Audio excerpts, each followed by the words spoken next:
मेरे प्रिय भाई और बहनों, हमने कुछ ही दिन पहले प्रभु यीशु के पुनरुत्थान का पर्व मनाया।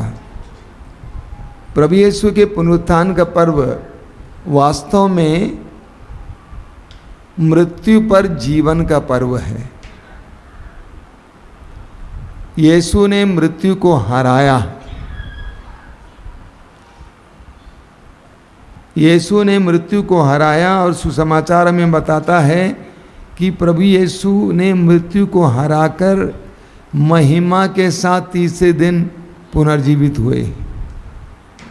तो प्रभु यीशु के पुनरुत्थान का पर्व, पास्का पर्व, मृत्यु पर जीवन का पर्व है। देखिए, मैं कुछ बातें आपको बताना चाहता हूँ। प्रभु यीशु उस जमाने के धर्म गुरुओं के लिए कांटा बन गए थे। यहूदी धर्म के धर्म गुरुओं के लिए कांटा बन गए थे, क्योंकि एक तरफ प्रभु चमत्कार और चिन्ह प्रकट करके, एक तरफ प्रभु अपने वचनों के द्वारा हजारों की संख्या में लोगों को अपनी ओर आकृष्ट किया।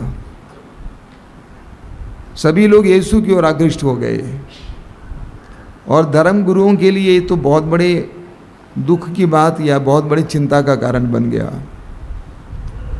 इसीलिए कई बार धर्म गुरुओं ने यीशु को मार डालने का प्रयास किया। एक बार उनको पहाड़ी के ऊपर ले जाकर वहाँ से गिराने की कोशिश की ताकि वो गिर जाएं, ख़त्म हो जाएं।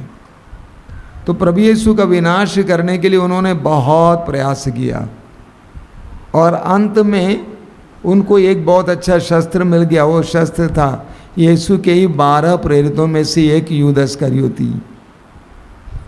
और यूदस करयोती ने उनके पास जाकर कहा कि यदि मैं यीशु नाज़री को आपके पल्ले पड़ा दे दूंगा तो आप मुझे क्या देंगे? अच्छा मौका मिल गया यीशु को अरेस्ट करने का, बंदी बनाने का, और उन्होंने ऐसा ही किया। और रोमी अधिकारियों के सामने उन्होंने यीशु को पेश किया। यीशु पर वो सारे अपराध मढ़ दिए जो यीशु ने नहीं किया था। कहा कि इसने कहा कि यह यहूदियों का राजा है, इसने कहा कि यह ईश्वर का बेटा है। एक एक इस तरह के गलत गलत अपराध दोष उनके ऊपर मढ़कर उन्होंने मौत के लिए यीशु को या रोमी अधिकारियों को मौत देने के लिए मजबूर किया। और हाँ, सचमुच यीशु को मृत्यु दी गई।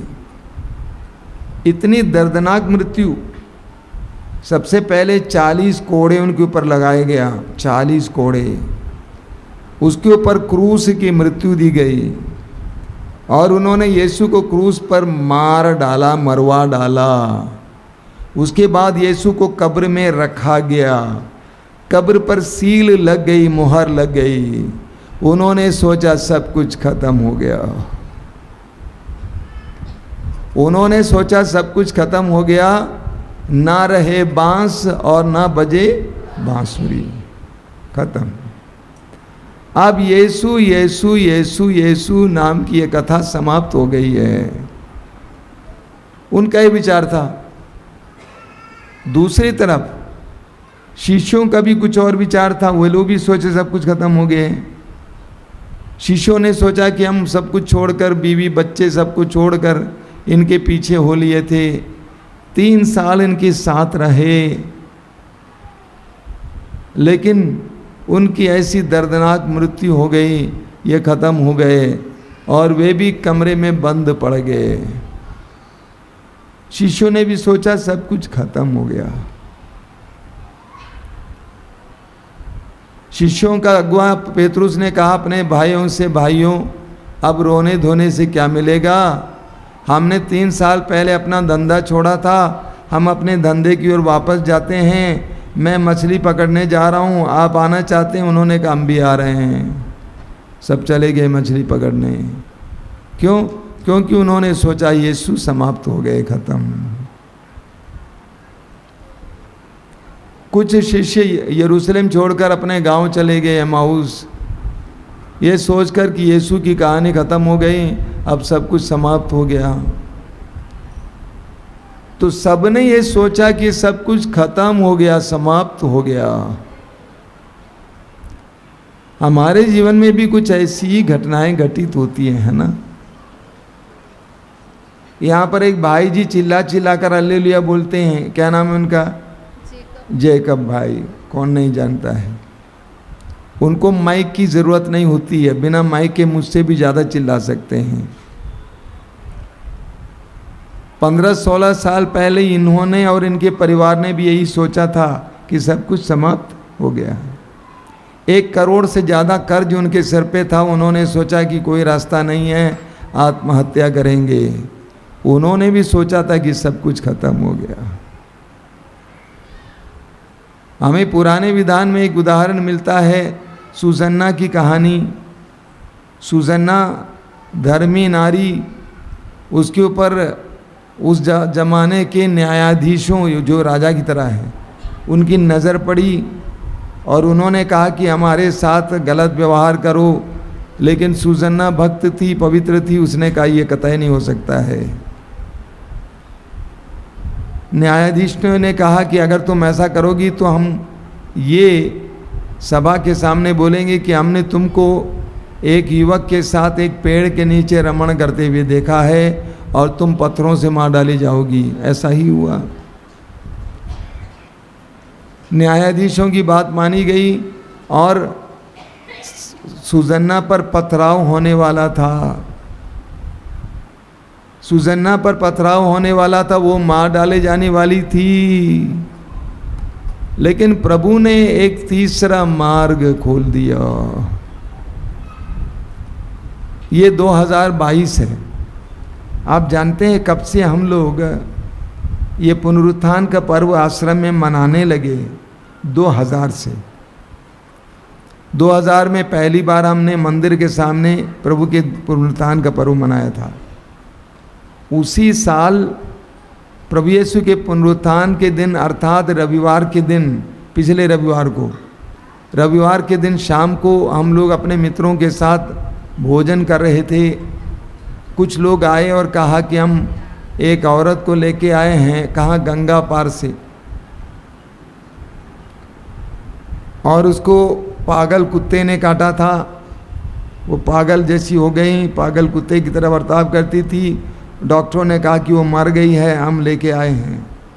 उस समय सत्संग भवन इतना बड़ा नहीं था, वहाँ तक था। मैंने कहा ऐसा करो, तुम लोग उसको ले जाकर सत्संग भवन के मंच पर छोड़ दो।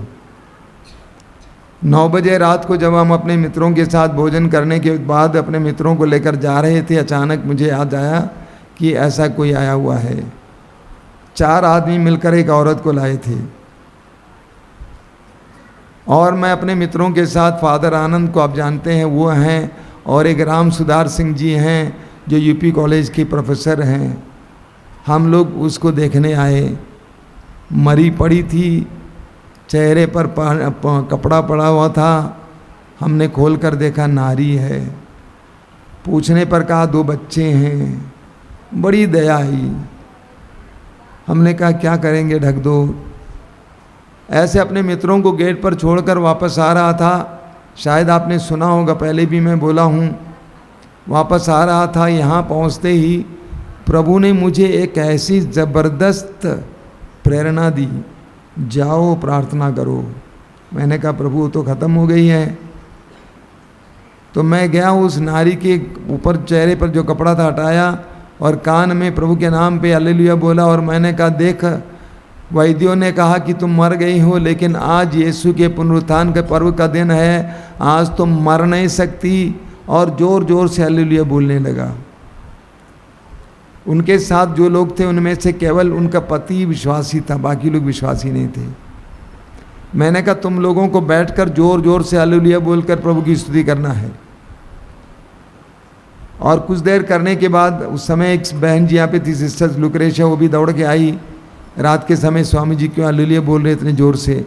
हम लोग मिल के कुछ देर हालेलुया बोले। उसके बाद मैंने उन लोगों से कहा तुम लोग लगातार हालेलुया बोलते जाओगे उसके कान में। और हम लोग कमरे में गए। मैंने कहा कमरे से मुझे सुनाई देना चाहिए। एक थक जाएगा, जाकर पानी पी के आएगा नाना, लेकिन हालेलुया ज़ोर ज़ोर से बोलते जाना। क्या विश्वास करेंगे, 1:30 बजे रात को वो नारी उठ बैठती है, वो भी हालेलुया बोलती है। वो नारी उठ बैठती है, वो भी हालेलुया बोलती है। सुबह के समय मिस्सा उस समय मंदिर में होता था, ज़्यादा लोग नहीं आते थे। मंदिर में मिस्सा के बाद मैं पता लगाने के लिए आया सत्संग भवन में कि उस नारी का क्या हुआ। तो गोलंबर में कुछ लोग खड़े थे, वो नारी भी थी लेकिन मैं पहचान नहीं पाया। मैंने पूछा, भाई आप लोग एक नारी को लेके आए थे, क्या हुआ उसका? ये खड़ी आग के सामने। उसका नाम था रेखा, मल्लाह बिरादरी की थी। मैंने कहा बेटा एक काम करो, तुम दोनों दर्शन भवन में, दर्शन भवन यहाँ नहीं थी, वहाँ पे था, दर्शन भवन में बैठकर दिन भर प्रभु को धन्यवाद दो। उस नारी ने कहा, स्वामी जी हमको नहीं मालूम ये साड़ी कब का पहनाया हुआ है, ये तो सड़ गई है, इसमें बदबू आती है, कैसे बैठूं प्रभु के सामने। मैंने कहा बेटा ये बदबू प्रभु के लिए खुशबू है। दिन भर वे लोग प्रभु की स्तुति करते गए और बाद में वापस गए। पूरे गांव से, वहाँ से दर्जनों लोग यहाँ पे आने लगे। रेखा खत्म हो गई थी, लेकिन प्रभु ने ऐसा नहीं होने दिया। दुर्भाग्य की बात है कि 2 साल पहले वो रेखा मर गई, उसको दूसरा कोई रोग आ गया था, मर गई। इसी तरह शायद मैंने आपसे कहा है एक देश के बारे में जिसका नाम है चिली। उस देश में एक खदान में, खदान समझते हैं खान, जहाँ से कोयला और अन्य चीज़ें निकाली जाती हैं, एक गहरा खदान, 2000 फुट गहरा खदान, वहाँ पे दुर्घटना घटित हुई। क्या दुर्घटना थी? बीचों बीच एक पत्थर लुढ़क कर उस खदान को बंद कर दिया। उस समय नीचे करीब 40 लोग काम कर रहे थे। दुनिया के लोगों ने सोचा कि 40 लोग मर गए होंगे, और कुछ दिन के बाद ऊपर से एक ड्रिल भेजा गया, बोरिंग किया, बोरिंग करते हैं ना, बोरिंग कर दिया गया, और नीचे जब पहुंच गई तो वहाँ से एक चिट मिला ऊपर कि हम सभी लोग जिंदा हैं। 40 लोग उसके अंदर पड़े हुए थे, उनके पास थोड़ा सा पानी था, थोड़ा सा खाना था। उनमें से एक यीशु विश्वासी था। उसने लोगों से कहा कि ये खाना पीना हम लोग एक साथ नहीं खाएंगे, थोड़ा थोड़ा थोड़ा करके हम लोग रोज खाएंगे, मिलकर खाएंगे।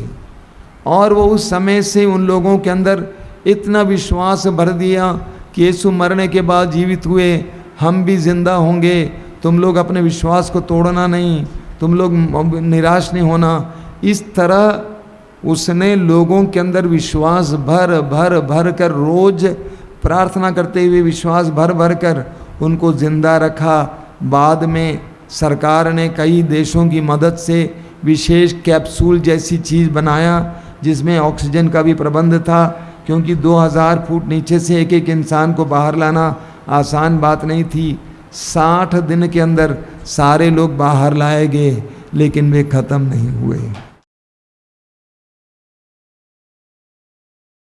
हमारे जीवन में जब परिस्थितियां टूट जाती, हम सोचते सब खत्म हो गया, कर्ज पर कर्ज, उसको चुकाने के लिए कोई मार्ग नहीं, हम सोचते सब खत्म हो गया। शादी हुई बड़ी शान से, बड़े प्यार से, लेकिन शादी टूट गई, सोचते सब खत्म हो गया। कोई बीमारी आ गई, सोचते सब खत्म हो गया। मेरी एक बेटी है जो बसही के रहने वाली, उसके पूरे शरीर में सफ़ेद दाग था। हमेशा मैं सोचता था कि जवान बेटी है, इसका क्या होगा। उसने पढ़ाई जारी रखी, बाप की मदद से पीएचडी किया, उसके बाद एक अच्छा सा लड़का आता है, उसे शादी करता है। पुनरुत्थान का पर्व मृत्यु पर जीवन का पर्व है, इसी निराशा पर आशा का पर्व है। कभी भी किसी को ये नहीं सोचना चाहिए कि खत्म हो गया। सब लोगों ने मुझसे कहा कम से कम आपको 3 महीना लगेगा अपने पैर पर खड़े होने के लिए। यहाँ तक कि अपने नज़दीक के लोगों ने भी कहा कम से कम 3 महीने लगेंगे। 16 तारीख को मैं गिरा और 17 तारीख को ऑपरेशन हुआ।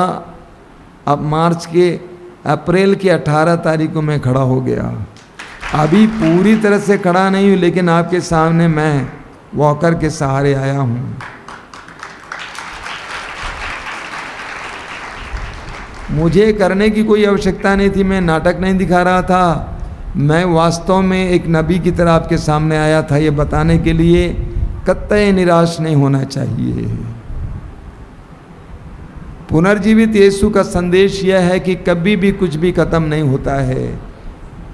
यहूदी नेताओं ने सोचा सब कुछ खत्म हो गया, लेकिन ये तो शुरुआत थी। ताली बजाइए। ये तो शुरुआत थी, ये खत्म कहाँ था, ये तो शुरुआत थी। गेहूं के बीज को आप दाने मिट्टी में डालते हैं और वह सड़ जाता है, लोग सोचते हैं खत्म हो गया। खत्म हुआ? नहीं हुआ। वो खत्म नहीं होता, वो तो शुरुआत है। किस चीज़ की शुरुआत? एक अच्छी सी फसल की शुरुआत, वहाँ से दाने पर दाने पर दाने पर दाने की शुरुआत। तो प्रभु यीशु ने जिन लोगों को कब्र में मोहर लगा कर लगा दिया, सोचा कि वो ख़त्म हो गए, लेकिन वो ख़त्म नहीं हुए, बल्कि वो शुरुआत थी। वो शुरुआत थी। इसीलिए शिष्य नहीं टूटे। शिष्य घबराए हुए थे, लेकिन सारे शिष्यों के अंदर पुनर्जीवित यीशु ने ऐसा सामर्थ्य ठूस ठूस कर भर दिया, ऐसी एनर्जी ठूस ठूस कर भर दिया, ऐसा आनंद ठूस ठूस कर भर दिया कि शिष्य एक जबरदस्त सेना की तरह खड़े हो गए।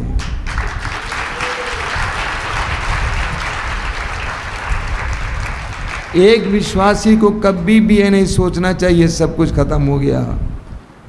पुराने विधान में अय्यूब की कहानी आप जानते हैं। बाइबल उठाकर पढ़ नहीं पाता हूँ, इसीलिए सीधे बोल रहा हूँ। अय्यूब के पास सब कुछ था, प्रभु का बहुत करीब का भक्त था, श्रद्धालु था, लेकिन अय्यूब की परीक्षा ली गई। अय्यूब की सारी संपत्ति छीनी गई। अय्यूब के बच्चे दबकर मर गए। अय्यूब के शरीर पर फोड़े आए। अय्यूब की पत्नी ने आकर ताना मारकर कहा, बड़ी सेवा करता था ईश्वर का, अरे अब तो उस ईश्वर को कोसो और मर जाओ, जिंदा रहकर क्या करोगे। लेकिन अय्यूब के अंदर निराशा नहीं आई। वचन में लिखा हुआ है, इतना सब होने के बावजूद अय्यूब ने अपनी जुबान से कोई पाप नहीं किया। इसलिए जीवन में जब विपत्ति आती है, निराशा आ जाती है, कभी टूटना नहीं चाहिए। सैकड़ों लोग मेरे पास आए हैं परेशानियां लेकर, सैकड़ों इतने साल में। हर व्यक्ति जो आता है ये सोच कर आता है कि ख़त्म हो गया। मैं मुस्कुराता हूँ, कभी कभी गाल चूमता हूँ और कहता हूँ, देख तू ख़त्म नहीं हुआ है। तेरी तरह मैंने कई लोगों को देखा है। कितने परिवार जो सोचा कि ख़त्म हो गया, लेकिन बढ़िया जीवन जी रहा है। बरेली से एक परिवार यहाँ पे आया था, टूटा हुआ। जवान पति पत्नी अलग हो गए। मैंने कहा ना बेटा ना, जगह का नाम बताना नहीं चाहता हूँ। एक और जगह दूर से एक पति पत्नी आए, मेरे कमरे में बैठे, बातचीत करते करते समझाने का प्रयास किया, समझ नहीं रहे थे। तलाक से कम और कुछ नहीं। और एक छोटी सी 3 साल की बच्ची भी है। अचानक प्रभु ने मुझे एक ऐसा शब्द दिया कि इसको कहते हैं प्रज्ञा के शब्द, करिश्माई स्पिरिचुअलिटी में, अध्यात्म में। एक शब्द दिया, मैंने वो शब्द एक से पूछा, पति से पूछा, पत्नी से पूछा, विश्वास करेंगे परिवार जुड़ गया। आज खुशी से अपना धंधा कर रहे हैं पूरे दोनों पति पत्नी।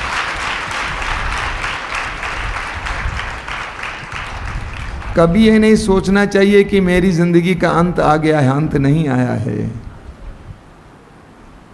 अभी तो शुरुआत है। अभी तो शुरुआत है। जब मैंने 25वां वर्षगांठ मनाया था अपने पुरोहिताभिषेक का, उस समय अक्सर क्या होता है, 25 साल हो गया उसके बाद लोग सुस्ता लेते हैं, कहते हैं यार 25 साल काम किए हैं, अभी ज़रा सुस्ता लें।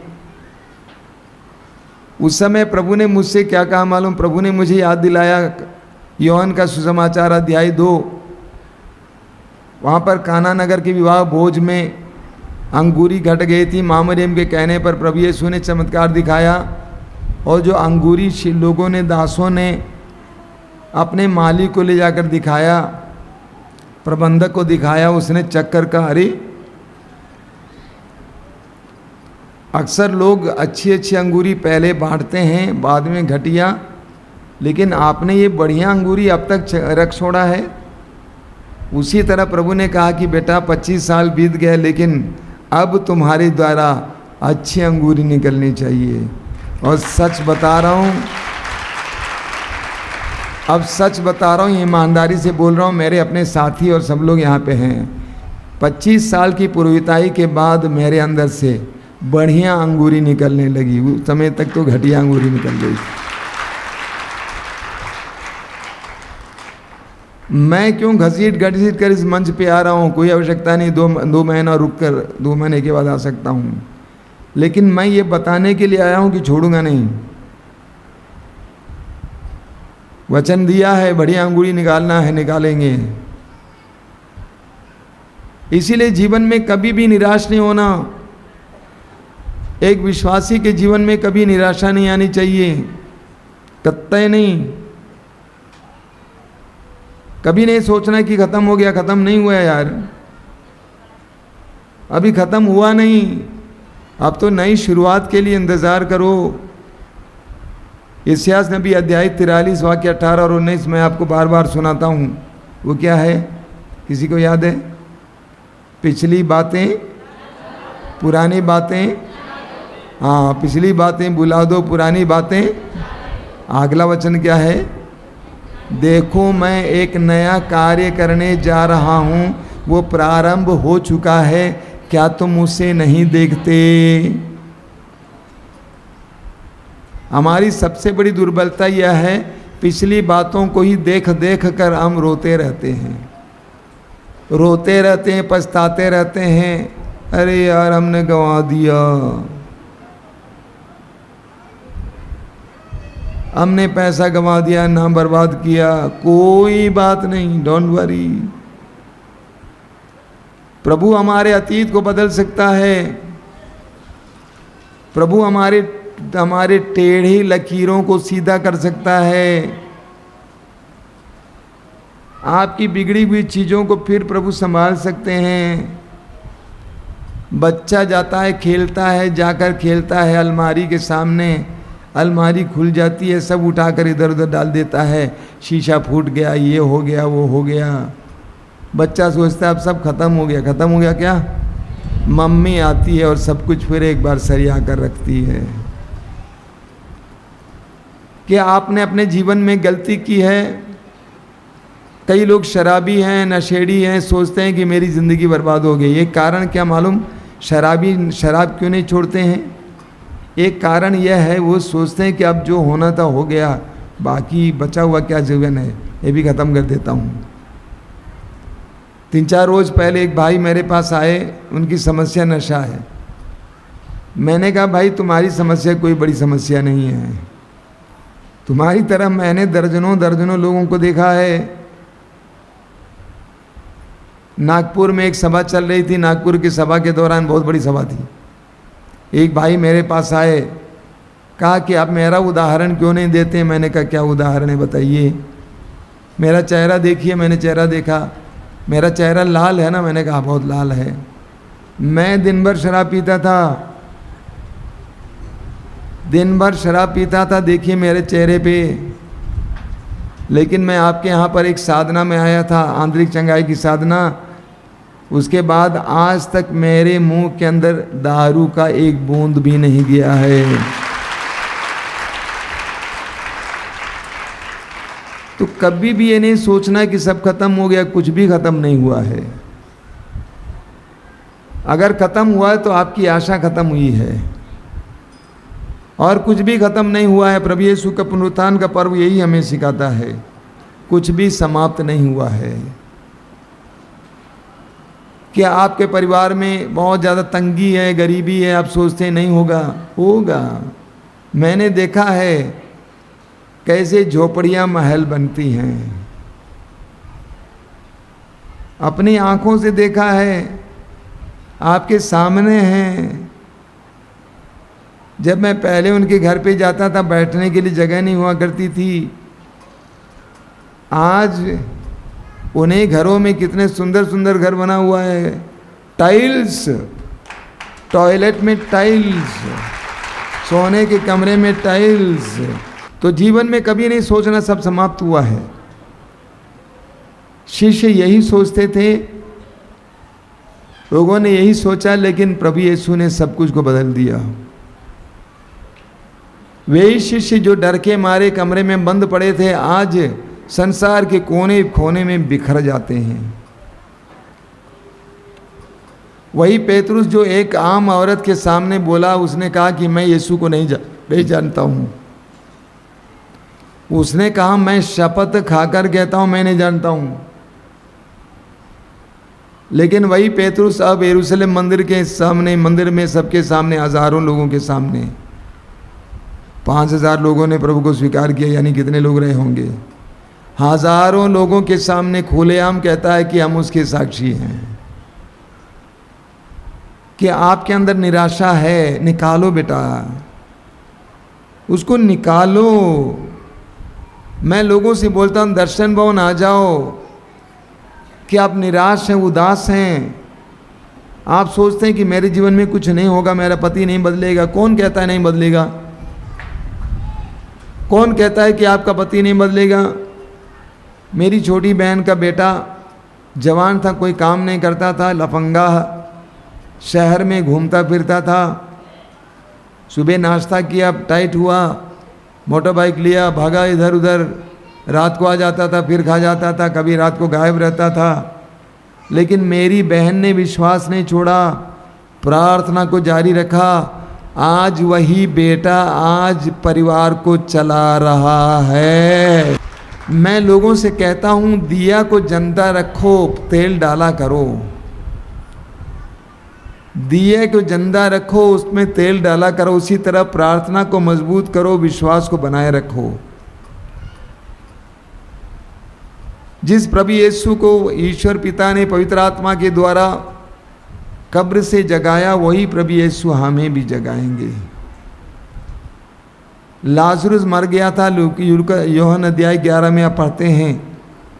लाजरुस मर गया था, चौथे दिन प्रभु यीशु आते हैं। उसकी बहन क्या बोलती है, मार्था क्या बोलती है, प्रभु अभी आज आप आए हैं, अगर आप हमारे साथ होते तो हमारा भैया नहीं मरता।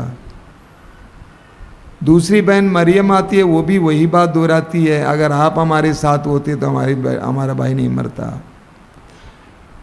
लेकिन प्रभु यीशु ने जवाब में क्या कहा, यदि तुम विश्वास करोगे तो तुम परमेश्वर की देखी कि नहीं देखी। लाजरुस मरा पड़ा था, चौथा दिन था। उस भी बहन मार्था ने कहा कि प्रभु कब्र के सामने जो पत्थर उसे हटाने मत दीजिए, क्योंकि बदबू आएगी, दुर्गंध आएगी। यीशु ने उसी लाजरुस को नाम लेकर पुकारा, लाजरुस बाहर आ जाओ। लाजरुस बाहर आ गया, वो जिंदा हो गया।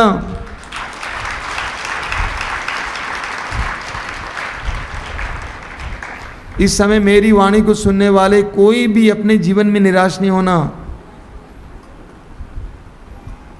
निराशा और विश्वास एक साथ नहीं जाता है। कि आपकी शादी हुई, शादी टूट गई, कि आपकी शादी की उम्र बीत रही है, आपकी शादी नहीं हो रही है, निराश मत हो, संदेह मत रखो,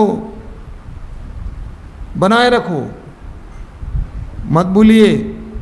पेतरुस पानी पर चल रहा था विश्वास के सहारे, एक पल में उसके अंदर संदेह आया, वो डूब गया। विश्वास कीजिए कि प्रभु मेरे लिए प्रबंध कर रहे हैं।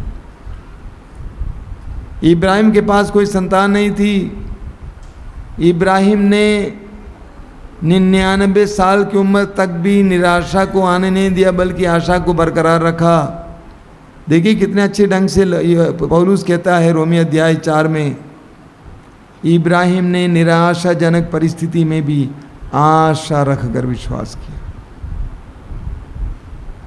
इब्राहिम ने निराशाजनक परिस्थिति में भी आशा रखकर विश्वास किया। तो प्रभु आज के दिन हमें यही संदेश देते हैं कि हमें कभी भी निराश नहीं होना चाहिए,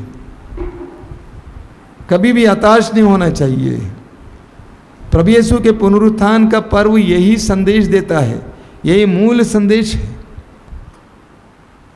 निराशा पर आशा की जीत। अपने जीवन में कभी भी निराशा मत आने दीजिए। इसीलिए संत पौलुस कहते हैं हर समय पुनर्जीवित यीशु को याद रखना।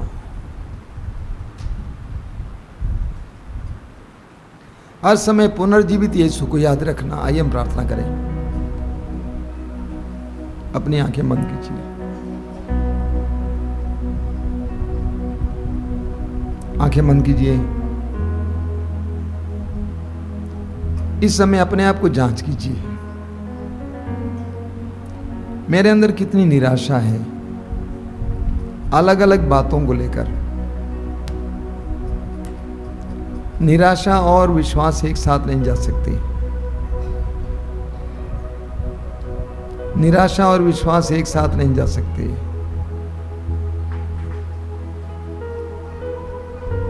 प्रभु से बात कीजिए, प्रभु मेरे अंदर बहुत निराशा है,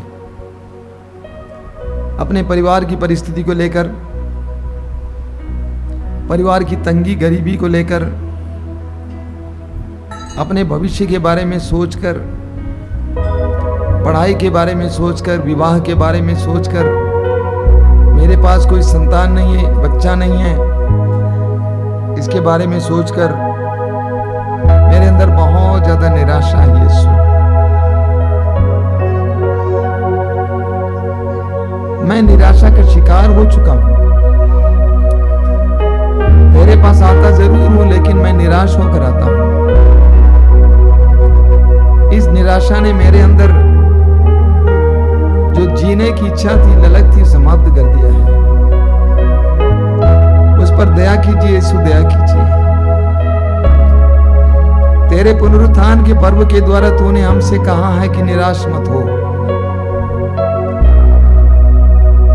यूहन्ना के समाचार के अध्याय 14 में वाक्य 1 में तूने कहा तुम्हारा जी घबराए नहीं, ईश्वर पर विश्वास करो और मुझ पर भी विश्वास करो। ईश्वर पर विश्वास करो और मुझ पर भी विश्वास करो। जब जब मेरे अंदर निराशा आ जाती, उन सारे क्षणों में तुझ पर विश्वास करने की कृपा दीजिए। तेरा पुनरुत्थान हर समय याद करने की कृपा दीजिए यीशु। ये याद करने की कृपा दीजिए कि तूने मौत को हराया है, शैतान को नष्ट किया, हराया है। मेरे अंदर भी जो मौत है, जो निराशा है, तू हराएगा। मैं विश्वास करता हूं यीशु, विश्वास करता हूं। जीवन के अंतिम पल तक ये विश्वास के साथ, भरोसे के साथ जीवन जीने की कृपा दीजिए। कुछ भी हो जाए, अय्यूब के जीवन में इतनी घटनाएं हुई, तब भी वो निराश नहीं हुआ। सुसन्ना मौत के सामने खड़ी थी, तब भी वो निराश नहीं हुई। उसने अपनी दृष्टि को तेरी ओर उठाया। प्रभु यीशु, अक्सर हम लोग यूदा इस्करियोती की तरफ बन जाते हैं, निराश होकर अपने आप को समाप्त करते हैं, निराशा में जीते हैं। प्रभु हमें निराशा से बाहर ला। तू तेरे शिष्यों के पास आकर उनकी निराशा को आशा में परिवर्तित किया। जैसा कि तूने कहा, उनका शोक आनंद में बदल गया। यीशु मेरे जीवन में आइए, मेरे परिवार के जीवन में आइए। हमारी निराशा को दूर करने के लिए, आशा से भरने के लिए तेरे पुनरुत्थान की शक्ति और सामर्थ्य के द्वारा हमारे जीवन में प्रवेश कर यीशु, प्रवेश कर। हर तरह के निराशा को दूर कर यीशु, दूर कर।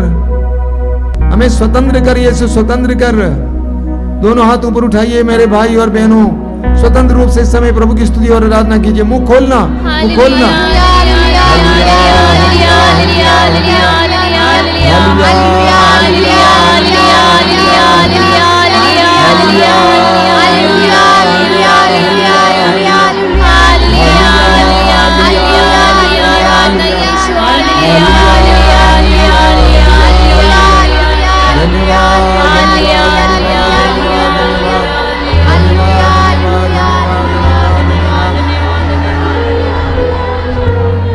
मेरे पीछे दोहराइए, यीशु जी उठे, यीशु जी उठे, वे सचमुच जी उठे, वे सचमुच जी उठे, यीशु जी उठे, यीशु जी उठे, वे सचमुच जी उठे, वे सचमुच जी उठे, यीशु जी उठे, यीशु जी उठे, वे सचमुच जी उठे, वे सचमुच जी उठे। Hallelujah, hallelujah, hallelujah, hallelujah. Hallelujah.